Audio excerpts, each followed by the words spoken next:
The issue of political gifts and funding has been a contentious subject in British politics recently. The delicate line between support, influence, political corruption, and interference, and high-profile cases involving gifts and financial contributions to Keir Starmer, his glasses, the public debate and scrutiny, especially when such gifts seem to exceed the boundaries of professional courtesy.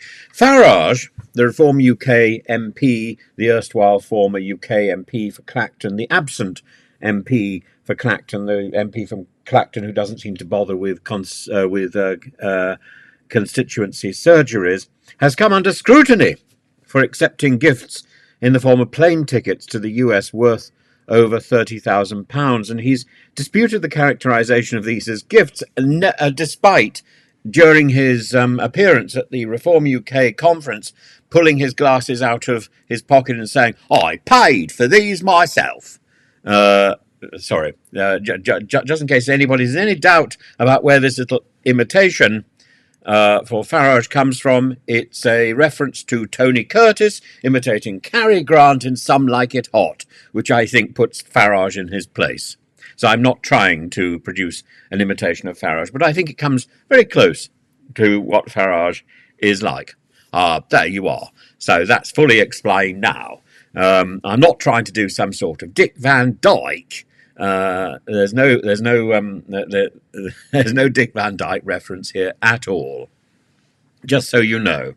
Farage says that the trips were more about accompanying a friend and representing his constituency internationally. Well, that's fine, as he doesn't represent it to his constituents. There we are. The explanation was that these were not gifts, but rather incidental travel with a friend is problematic in the context of UK parliamentary standards. I'm just travelling with a friend. I'm a fellow traveller, says Nigel Farage with a wave of his LGBTQ plus flag. The Register of Members' Interests mandates MPs to declare any gifts, benefits or hospitality received above a certain value to ensure transparency and to prevent conflicts of interest. And the significance of Farage's claim lies in the ambiguity of what constitutes a gift. While he maintains that his presence in the US was to support a friend and represent Clacton, the lavish nature of these gifts raises questions about their appropriateness, particularly given his limited tenure at that point as an MP.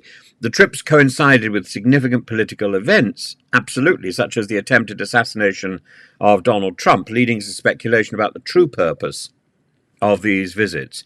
And the current Prime Minister, who was reportedly in receipt of freebies totalling £100,000 since December 2019, spread over that period of time, maybe it's not as shocking as it appears, but I mean, I still think it's a bit rich, isn't it, really?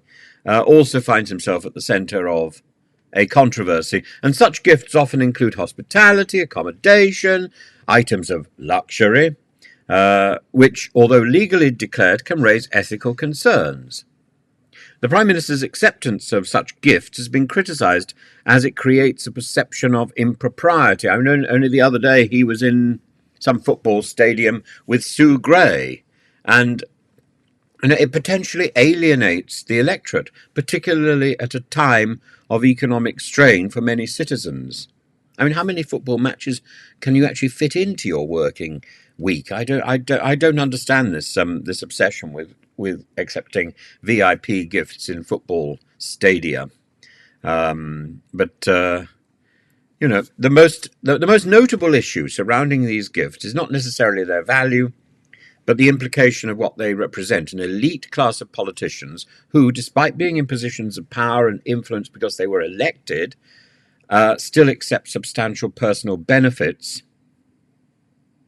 On whose behalf? On our behalf, surely. We elected them. Those gifts are really indirectly for us. It raises the question of whether these politicians can truly represent their constituents impartially when their personal lives are so intertwined and so enmeshed and so decorated by the largesse of wealthy benefaction.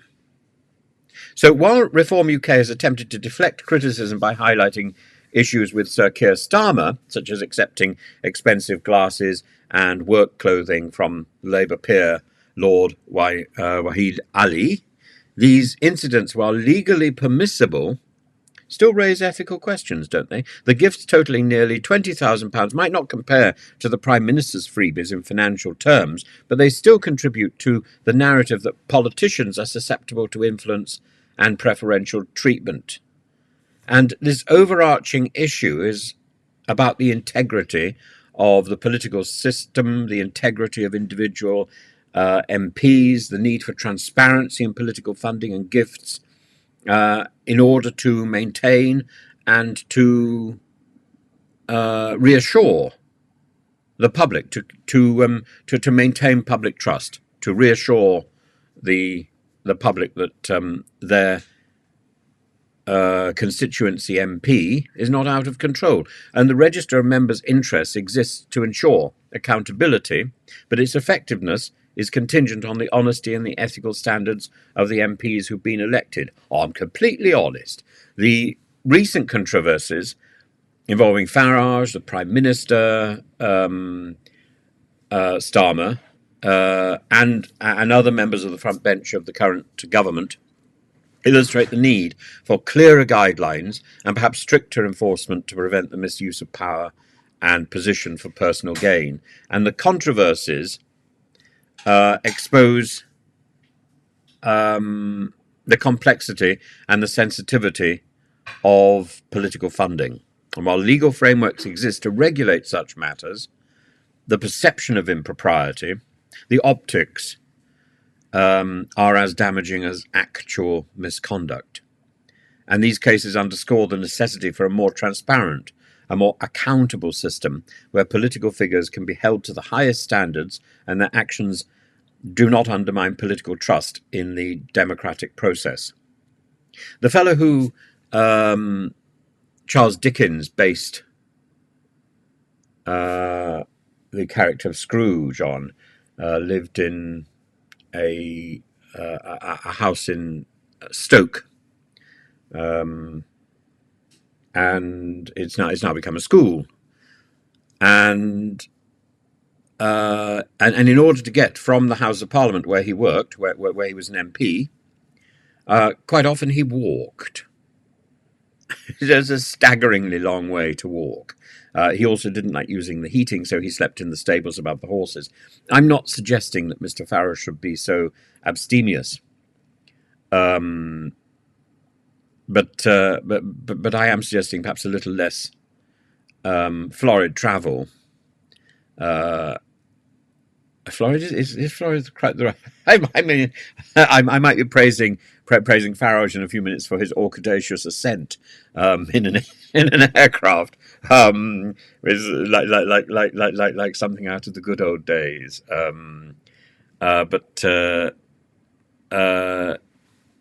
there just comes a point where an MP should get on with his job rather than jetting around the world, doing things which are not relevant.